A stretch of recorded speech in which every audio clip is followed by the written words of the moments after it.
Kalau soal merangkai kata, Anies Baswedan paling jagonya. Kalau soal ungkap janji, Gubernur Anies sangat pintar menghipnotis pendengarnya. Namun ketika ditanya soal kerjanya, Anies malah diam 1000 bahasa. Yang tampak hanya bola matanya menggelinding mencari titik berhenti. Seperti sedang main judi bola giling untuk mencari untung. Rakyat Jakarta seperti dibuat Anies tertidur. Mereka tak sadar kalau di tangan Anies Jakarta semakin hancur tak karuan. Uang triliunan rupiah milik rakyat justru digunakan pada sesuatu yang kurang bermanfaat. Herannya, masih ada saja yang mengagungkan Anies jadi presiden. Mungkin bagi sebagian rakyat Jakarta tak begitu penting soal kerja Anies. Jakarta mau hancur, itu persoalan berikut. Yang penting pemimpinnya seiman.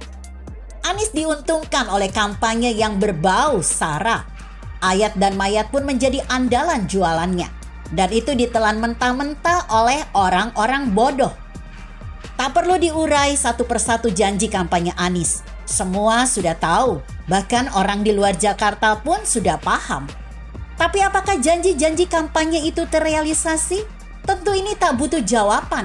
Rakyat Jakarta yang merasakan dan melihat secara jelas apa hasil dari janji politik Anies tersebut. Kalau mau bilang nol besar kerja Anies, rasanya kurang objektif. Pastinya ada sih, namun Jakarta di tangan Anies semakin parah jika dibandingkan di era Ahok. Sayangnya Ahok harus menelan pil pahit sampai masuk penjara gara-gara mulutnya terpeleset surat Al-Maidah 51. Kini bertumpuknya persoalan Jakarta yang harus dijawab. Anies sering menghindar. Salah satunya soal anggaran Formula E. Anies malah memilih bungkam dan membiarkan orang lain yang sibuk menjawabnya. Tak tanggung-tanggung, Wagub Ahmad Riza Patria pun justru tampil menjadi bempernya. Terbaru, dalam rapat paripurna penyampaian laporan keterangan pertanggungjawaban LKPJ Gubernur DKI Jakarta tahun anggaran 2021 pada Rabu 6 April kemarin, Anies kembali tak hadir. Ia diwakili oleh Wakil Gubernur Ahmad Riza Patria untuk menyampaikan LKPJ tersebut. Riza Patria juga tidak mengetahui secara pasti keberadaan Anies saat rapat paripurna berlangsung. Pokoknya ada acara, oke? Sekali-kali Wagub yang bacakan. Terang Riza kepada awak media di gedung DPRD DKI Jakarta. Agenda Gubernur Anies, kata Riza, didapat secara mendadak. Terkadang Anies mengikuti rapat dengan pemerintah pusat, presiden, hingga para menteri. Mengutip yang dilansir kompas.com, bukan kali pertama Anies tak hadir dalam sidang paripurna yang membahas terkait anggaran. Pada 14 Oktober 2021 lalu, saat penandatanganan kesepahaman kebijakan umum perubahan anggaran prioritas platform anggaran sementara 2021, Anies malah memilih mampir ke warteg ketimbang menghadiri sidang paripurna. Sidang paripurna penandatanganan kesepahaman pada 14 Oktober 2021 berlangsung pukul 11.23 waktu Indonesia bagian Barat. Di saat yang sama, Anies malah menghadiri acara kolaborasi berskala besar di warteg Jalan Penggalan RT 10 RW 01 Palmeriam, Matraman, Jakarta Timur. Anies sempat memberikan nama dari cucu pemilik warteg yang baru berusia 1 minggu dengan nama Permata Anissa Nusantara. Sikap Anies tersebut sempat dikritik politikus PDI Perjuangan, Joni Simanjuntak. Anies dinilai mendegradasi lembaga legislatif dan tidak menghormati sidang paripurna.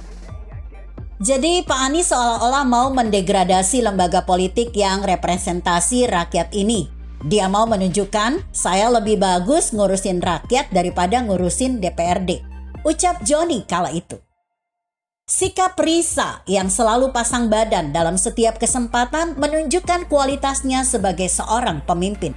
Keberanian Wagub Riza Patria hadir pada pertemuan dengan DPRD menunjukkan sikap seorang pemimpin yang mengerti bahwa DPRD adalah lembaga perwakilan rakyat. Sikap Riza Patria ini patut mendapat apresiasi. Seorang pemimpin tidak hanya berani pada kata-kata, tapi juga pada tindakan. Pemimpin yang baik tidak hanya berlindung di balik kata rakyat, tapi juga berani menghadapi wakil rakyat. Keberanian Rissa Patria berbeda pandangan dengan Anies menunjukkan bahwa Rissa Patria adalah orang yang memiliki karakter keteguhan pada sikap dan pendirian.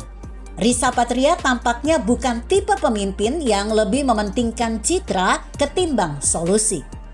Jika Rissa Patria mampu konsisten dengan sikap dan keberaniannya berpihak pada kepentingan rakyat, ia bakal menjadi the real gubernur. Rissa Patria tidak hanya mempersolek diri sebagai pemimpin rakyat, tapi tidak mendengar suara dan aspirasi rakyat. Apalagi secara politik, Rissa Patria didukung oleh kendaraan partai politiknya, Gerindra.